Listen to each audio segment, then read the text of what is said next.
கண்ணியமிக்க எல்லாமல்ல அல்லாஹு ஜல்லஷானுஹு தாலாவின் நல்லடியார்களே, அல்லாஹு ஜல்லஷானுஹு தாலா தன்னுடைய வல்லமையினால் பிரம்மாண்டமான இந்த உலகத்தை படைத்து இயக்கி கொண்டிருக்கின்றான். சர்வ வல்லமையும் படைத்த, அனைத்து சக்திகளின் மீதும் ஆற்றல் படைத்த வல்ல ரஹ்மானாகிய அல்லாஹ் மனித சமூகத்தை படைப்பினங்களிலேயே ஒரு உயர்ந்த சமூகமாக, மேன்மை நிறைந்த, கண்ணியம் நிறைந்த, மதிப்புக்குரிய ஒரு சமூகமாக அல்லாஹ் படைத்திருக்கின்றான். இப்படிப்பட்ட இந்த மனித வாழ்க்கை பிறப்பு மற்றும் இறப்புக்கு மத்தியிலே இந்த வாழ்க்கையில் கொடுக்கப்பட்ட ஒரு சந்தர்ப்பம்தான் இந்த முழு வாழ்க்கையும். அவரவர் விதியிலே என்ன எழுதப்பட்டிருக்கின்றதோ அந்த விதியினுடைய கால அளவிற்கு இந்த உலகத்தில் வாழ்ந்து செல்ல வேண்டும் என்பதுதான் அழிக்க முடியாத ஒரு விதியாக இருந்து கொண்டிருக்கின்றது. இப்படிப்பட்ட வாழ்க்கை என்ற இந்த சந்தர்ப்பத்தை எப்படி பயன்படுத்த வேண்டும் என்பதுதான் இன்றைய வாழ்க்கையினுடைய இலக்காக, லட்சியமாக இருந்து கொண்டிருக்கின்றது. மனித படைப்புக்கள் அல்லாத வேறு படைப்புக்கள் வேண்டுமானால் எப்படியும் வாழ்ந்துவிட்டு சென்றுவிடலாம் என்று எண்ணலாம். ஆனால் மனிதனாக பிறந்த ஒவ்வொரு மனிதனுக்கும் வாழ்க்கையினுடைய இலக்கும் லட்சியமும் மிக பெரியதாக இருக்க வேண்டும் என்பதாக இஸ்லாம் நமக்கு சொல்லி காட்டுகின்றது. ஆகவே நம்முடைய வாழ்க்கை ஏதோ ஒரு வாழ்க்கையாக அமைந்து விடாமல் உயர்ந்த லட்சியத்தை நோக்கி, மேன்மையை நோக்கி, உயர்வை நோக்கி அமைய வேண்டும் என்பதாக இஸ்லாம் நமக்கு பல இடங்களிலே நமக்கு சொல்லி காட்டுகின்றது. இப்படிப்பட்ட இந்த மனித வாழ்க்கையில் எத்தனை சொத்துக்கள் இருந்தாலும், ஆயிரக்கணக்கான வசதி வாய்ப்புகள் இருந்தாலும், நமக்கு கிடைக்கப்பட்ட ஒரு பெரிய பாக்கியம் நம்முடைய பிள்ளை செல்வங்கள் தான். கோடிக்கணக்கான சொத்துக்கள் இருந்தாலும் கூட ஒரு குடும்பத்தில் பிள்ளை செல்வம் இல்லை என்று சொன்னால் அந்த சொத்துக்களுக்கு எந்த விதமான மதிப்பும் கிடையாது. ஆம், பிள்ளைகள் அல்லாஹுடைய அருட்கொடைகள். மனித சமுதாயத்திற்கு கொடுக்கப்பட்ட அருட்கொடைகளிலேயே ஆக பெரிய அருட்கொடை, சிறந்த ஒரு அருட்கொடை இந்த பிள்ளை செல்வங்கள் தான். எப்படி ஒரு விவசாயி ஒரு பயிர்களை பாதுகாப்பு உணர்வோடு வளர்க்கின்றானோ, எல்லா விதமான கடமைகளையும் அந்த நேரத்திலே நிறைவேற்றுகின்றானோ, அதைவிட அதிகமாக கவனம் செலுத்தப்பட வேண்டிய ஒரு அருட்கொடை தான் பிள்ளைகளுடைய ஒரு அருட்கொடை. பிள்ளை செல்வம் என்ற இந்த அருட்கொடை முழுமையாக பாதுகாக்கப்படுவதற்கும் கண்காணிக்கப்படுவதற்கும் எல்லாவிதமான பாதுகாப்பு அம்சங்களோடு வளர்க்கப்படுவதற்கும் தகுதிமிக்க ஒரு சமூகம் என்று சொன்னால் அது நம்முடைய பிள்ளைகளாக இருந்து கொண்டிருக்கின்றார்கள். ஆம், இந்த பிள்ளைகள்தான் நாளை சமுதாயத்தினுடைய தூண்களாக, சமுதாயத்தினுடைய தலைவர்களாக, சமூகத்தை வழிநடத்தக்கூடிய வழிகாட்டிகளாக உருவாகின்றார்கள். இந்த பிள்ளை செல்வங்கள் என்ற, பிள்ளைகள் என்ற இந்த சமூகத்திற்கு அஸ்திவாரமாக அல்லாஹ் நமக்கு சொல்லி காட்டுவதெல்லாம் கல்வி என்பதைத்தான் நாம் புரிந்து கொள்ள வேண்டும். இந்த உலகத்திலே இறை வேதம் முதலாக அல்லாஹுடைய அருள் என்ற இந்த வேதம் பூமியை தொட்டபோது இக்ரா என்ற அந்த வசனத்தின் மூலமாகத்தான், கல்வி என்ற அந்த வசனத்தின் மூலமாகத்தான், ஓதுதல் என்ற அந்த வசனத்தின் மூலமாகத்தான் இறை செய்தி இந்த பூமியை தொட்டது என்பதை நாம் புரிந்து கொள்ள வேண்டும். 1000 அருட்கொடைகள் இருந்தாலும் கல்விதான் கலங்கரை விளக்காக, வழிகாட்டும் ஒளி விளக்காக, சமூகத்தை முன்னெடுத்து செல்லக்கூடிய, வழி நடத்தக்கூடிய நட்சத்திரங்களாக ஜொலித்து கொண்டிருக்கின்றன. இதனால் தான் குர்ஆனிலே பல இடங்களில் கல்வியை பற்றி அல்லாஹ் பேசுகின்றான், அறிஞர்களை பற்றி பேசுகின்றான், சிந்தனை செய்வதை பற்றி பேசுகின்றான், படைப்புகளை சிந்தனை செய்ய சொல்லுகின்றான், அறிவை பயன்படுத்தும்படி சொல்லுகின்றான், கல்விக்கு உண்டான பாதைகளை தெளிவாக அமைத்து கொள்ளும்படி இஸ்லாம் நமக்கு சொல்லி காட்டுகின்றது. அப்படிப்பட்ட கல்வியினுடைய உலகம் இன்று பரந்து விரிந்த ஒரு உலகமாக இருந்தாலும், கல்வியினுடைய எத்தனையோ விஷயங்கள் இன்று உலகத்தில் அதிகமாக பரவி கிடந்தாலும், இறை நம்பிக்கையாளர்களாக, கல்வியினுடைய பாதுகாப்பு உணர்வும், கல்வி என்பது இறை நம்பிக்கை, ஒழுக்கம், சிறந்த கலாச்சாரம், உயர்ந்த பண்பாடுகள், நேர்மை, நீதி, மனித நேயம், மனித தன்மைகள், சாந்தி, சமாதானம், உள்ளங்களோடு இணைப்பு, உறவுகளோடு இணைப்பு என்பதாக அந்த கல்விக்கு நிறைய அஸ்திவாரங்களை இஸ்லாம் சொல்லி காட்டுகின்றது.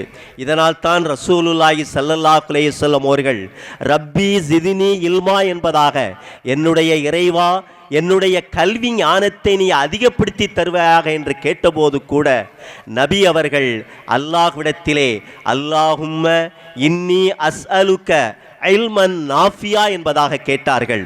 ஆம், என்னுடைய இறைவா, நான் பலன் தரக்கூடிய, பிரயோஜனம் தரக்கூடிய கல்வியை நான் உன்னிடத்தில் கேட்கின்றேன் என்பதாக உயர்ந்த கல்வியை, மேன்மை நிறைந்த கல்வியை, பரிசுத்தம் நிறைந்த கல்வியை, ஒழுக்கம் நிறைந்த கல்வியை ரசூலுல்லாஹி ஸல்லல்லாஹு அலைஹி வஸல்லம் அவர்கள் கேட்டிருக்கின்றார்கள்.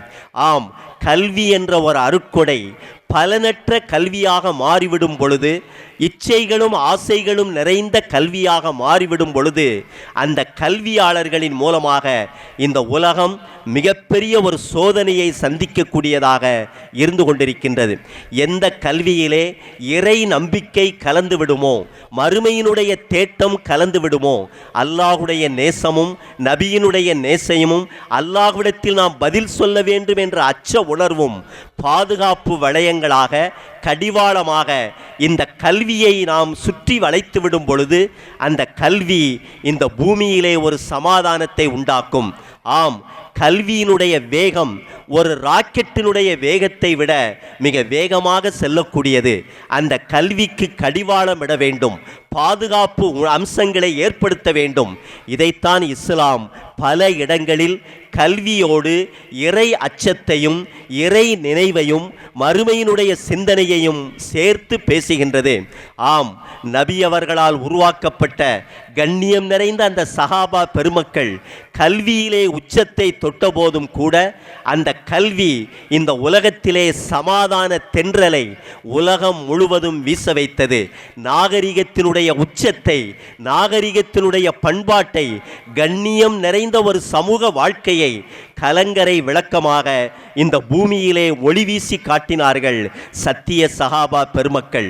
எந்த கல்வியிலே இறை நம்பிக்கை கலந்து விடுமோ, மறுமையினுடைய தேட்டம் கலந்து விடுமோ, அவர்களுடைய எண்ணங்கள் ஆக உயர்ந்த எண்ணங்களாக, மேன்மை நிறைந்த எண்ணங்களாக மாறிவிடக்கூடியதாக இருக்கின்றது.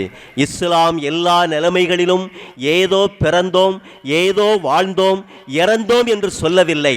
நம்முடைய மறைவுக்கு பின்னாலும் இந்த உலகத்தில் ஏற்படுத்திய வழித்தடங்கள் பசுமையாக, ஆழமாக, இந்த உம்மத்தினுடைய உயர்வுக்காக மனித சமூகம் பேசப்படக்கூடிய அளவிற்கு நற்பண்புகளால் நிறைக்கப்பட வேண்டும் என்பதாக இஸ்லாம் நமக்கு சொல்லி காட்டுகின்றது. இறை நம்பிக்கையினுடைய பலனே உயர்ந்த எண்ணங்களோடும், மேன்மை நிறைந்த எண்ணங்களோடும் ஒரு ஒளி வீசக்கூடிய வாழ்க்கையை வாழ வேண்டும் என்பதைத்தான் இஸ்லாம் நமக்கு சொல்லி காட்டுகின்றது.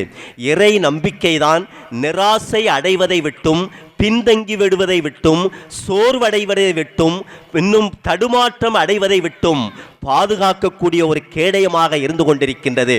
ஆம், நபி அவர்களுடைய பல மொழிகள் இறை நம்பிக்கையாளர்கள் பௌர்ணமியை ரசிப்பதற்காக, நட்சத்திரங்களை ரசிப்பதற்காக தன்னுடைய தலையையும் பார்வையையும் கம்பீரமாக உயர்த்தி பார்க்கக்கூடிய வகையிலேதான் நபி அவர்களுடைய நிறைய பொன்மொழிகள் நமக்கு அலங்கரித்து கொண்டிருக்கின்றன. அதே நேரத்தில் பலவீனத்தின் காரணமாக, தாழ்வு மனப்பான்மையின் காரணமாக, நிராசையின் காரணமாக நம்முடைய கால்களுக்கு கீழே பார்த்து கொண்டிருந்தோம் என்று சொன்னால் உயர்வை நாம் ஒருபோதும் அடைந்துவிட முடியாது. சொர்க்கம் என்பது ஒரு உயர்ந்த அருட்கொடையாக இருந்தபோதும் கூட ரசூலுல்லாஹி ஸல்லல்லாஹு அலைஹி வஸல்லம் அவர்கள் சொன்னார்கள், நீங்கள் அல்லாஹ்விடத்திலே சொர்க்கத்தை கேட்டால் ஜன்னத்துல் ஃபிர்தௌஸ் என்ற உயர்ந்த சொர்க்கத்தை கேளுங்கள் என்பதாக சொன்னார்கள். ஆம், ஏதோ ஒரு சொர்க்கத்தை அடைந்து விட்டோம் என்பதாக ஒரு இறை நம்பிக்கையாளன் கடந்து சென்றுவிடக் விடக்கூடாது. சொர்க்கங்களிலேயே உயர்ந்த சொர்க்கமாக இருக்கக்கூடிய ஜன்னத்துல் ஃபிர்தௌஸை அடைய வேண்டும் என்பதாக உயர்வான இலக்கை, மிக மேன்மை நிறைந்த ஒரு சொர்க்கத்தை, ஒரு அடையாளத்தை ரசூலுல்லாஹி ஸல்லல்லாஹு அலைஹி வஸல்லம் அவர்கள் நமக்கு சொல்லி காட்டினார்கள். நபி ஸல்லல்லாஹு அலைஹி வஸல்லம் அவர்கள் மரணித்த போது அப்துல்லா இப்னு அப்பாஸ் ரலியல்லாஹு அன்ஹு அவர்கள் பருவம் கூட அடையாத சிறு வயது பையனாக இருந்தார். நபி அவர்கள் மரணித்ததற்கு பின்னால், நபித்துவம் இந்த உலகை விட்டு விடைபெற்று சென்றதற்கு பின்னால், வானத்திலிருந்து பூமிக்கு இறங்கிக் கொண்டிருந்த அந்த இறை செய்தி துண்டிக்கப்பட்டதற்கு பின்னால், சிறு வயதாக இருந்த அப்துல்லா இப்னு அப்பாஸ் அவர்கள் தன்னுடைய வயதை ஒத்த ஒரு அன்சாரி தோழரிடத்திலே சொன்னார்கள், நபி அவர்கள் மரணித்து விட்டார்கள், நபி அவர்கள் இந்த உலகத்தை விட்டு விடைபெற்று சென்று விட்டார்கள். எனவே இப்போது சஹாபாக்கள் இருக்கும் போதே ஹதீஸ்களை மனனம் செய்வோம், குர்ஆனுடைய விளக்கங்களை கேட்போம். நபியினுடைய தொடர்பிலேயே வாழ்ந்து கொண்டிருந்த அந்த நபி தோழர்கள் இருக்கின்ற அந்த வாய்ப்பை நாம் பயன்படுத்திக் கொள்வோம் என்று அழைத்த போது அந்த அன்சாரி தோழர் சொன்னார், அபூபக்கர் இருக்கும்போது, உமர் இருக்கும்போது, உஸ்மான் இருக்கும்போது, அலி இருக்கும் பொழுது, பெரிய பெரிய மக்கள் எல்லாம் இருக்கும் பொழுது நாம் இந்த கல்வியை கற்று என்ன பயன் அடைகிவிடப் போகிறது? நீ ஒரு ஆலிமாக மாற ஆசைப்படுகின்றாயா என்பதாக இப்னு அப்பாஸ் அவர்களுடைய உயர்ந்த லட்சியத்திற்கு தடைக்கல்லாக மாறிய போது கொஞ்சமும் துவண்டு விடாமல் ஹதீஸ் கலையிலும் குர்ஆனுடைய விளக்க உரையிலும் நபி அவர்களுடைய தோழர்களுடைய அந்த சந்தர்ப்பங்களை சரியாக பயன்படுத்தினார்கள். அப்துல்லா இப்னு அப்பாஸ் ஒரு காலச்சக்கரம் சுழன்ற போதுதான் எந்த நபி தோழர்கள் நபியினுடைய சகவாசத்திலேயே இருந்தார்களோ அவர்களே இப்னு அப்பாஸை சந்தித்து குர்ஆனுடைய விளக்கத்தை கேட்கக்கூடிய ஒரு நிலை அவர்களுக்கு ஏற்படக்கூடியதாக இருந்தது. அப்படிப்பட்ட கல்விதான் நம்முடைய உயர்ந்த லட்சியங்களை, மேன்மை நிறைந்த ஒரு லட்சியங்களை உருவாக்கக்கூடியதாக இருந்து கொண்டிருக்கின்றது. கல்வி எங்கு வேண்டுமானாலும் கிடைக்கும்.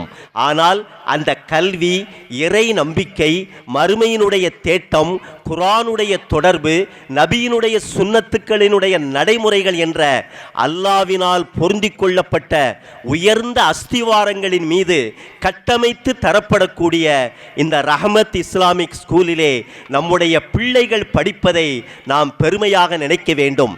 ஆம், இந்த கல்வி ஒரு ஏட்டுக் கல்வியாக சொல்லிக் கொடுக்கப்படாமல் நடைமுறை கல்வியாக, எந்த கல்வியை அல்லாஹ் பொருந்தி கொண்டானோ, எந்த கல்வியிலே இம்மை மறுமையினுடைய நற்பாக்கியங்கள் பொக்கிஷமாக நமக்கு கொடுக்கப்பட்டிருக்கின்றதோ அந்த தீனியத்தான உணர்வுகளோடு, அந்த உணர்வுகளின் அடிப்படையில் திறமை மிகுந்த கல்விகளை நாம் கற்றுக்கொள்ளும் பொழுது குர்ஆனை மனனம் செய்தவர்களாக நம்முடைய பிள்ளைகள் கலெக்டர் ஆகலாம், எஸ்பி ஆகலாம், ஏன் நாட்டையே ஆளலாம். ஆனால் குர்ஆனை நெஞ்சிலே சுமந்த ஒரு ஹாஃபிலுல் குர்ஆனாக, நபியினுடைய சுன்னத்துக்களை நடைமுறைப்படுத்தக்கூடிய ஒரு அற்புதமான இறை நம்பிக்கையாளராக அந்த கல்வி இந்த பூமியிலே பயணிக்கும் பொழுது அந்த கல்வியாளர்களிடத்திலே நம்பிக்கை துரோகம் இருக்காது, மோசடி இருக்காது, லஞ்சம் இருக்காது, அநியாயம் இருக்காது, அக்கிரமம் இருக்காது. எந்த விதத்திலும் தான் ஒரு இறை நம்பிக்கையாளன் என்பதாக தன்னுடைய பணியை லஞ்சம் என்பதற்கு இரையாக்கி விட மாட்டார். தன்னுடைய சுய லாபத்திற்காக சமூகத்தையே அடமானம் வைக்கக்கூடிய அளவிற்கு கீழ்த்தரமான காரியங்களை விட்டும் பாதுகாக்கக்கூடிய பண்பை இந்த இறை நம்பிக்கை உருவாக்கக்கூடியதாக இருந்து கொண்டிருக்கின்றது. ஆகவே எல்லாமல்ல அல்லாஹ் இந்த ரஹமத் இஸ்லாமிக் ஸ்கூலை பொருந்திக் கொண்டு இதிலே பயிலக்கூடிய மாணவர்களை இறை அச்சத்தோடும், இறை நினைவோடும், இறை உணர்வோடும், நபி ஸல்லல்லாஹு அலைஹி வஸல்லம் சுன்னத்துக்களை நடைமுறைப்படுத்தக்கூடிய நன்மக்களாக வாழ்ந்து இந்த பூமியிலே சமாதானம், சாந்தி, அமைதி, நிம்மதி, சந்தோஷம், உறவுகளை பேணுதல், அதிகாரங்களை சரியாக பயன்படுத்துதல் என்பதாக அல்லாஹ்விற்காகவே வாழக்கூடிய ஒரு உயர்ந்த சமூகம் இங்கே கட்டமைக்கப்படுவதற்கும் உருவாக்கப்படுவதற்கும் வல்ல ரஹ்மான் அருள் செய்வானாக. வாகுரு தாவானா அனில் ஹம்துலில்லாஹி ரப்பில் ஆலமீன்.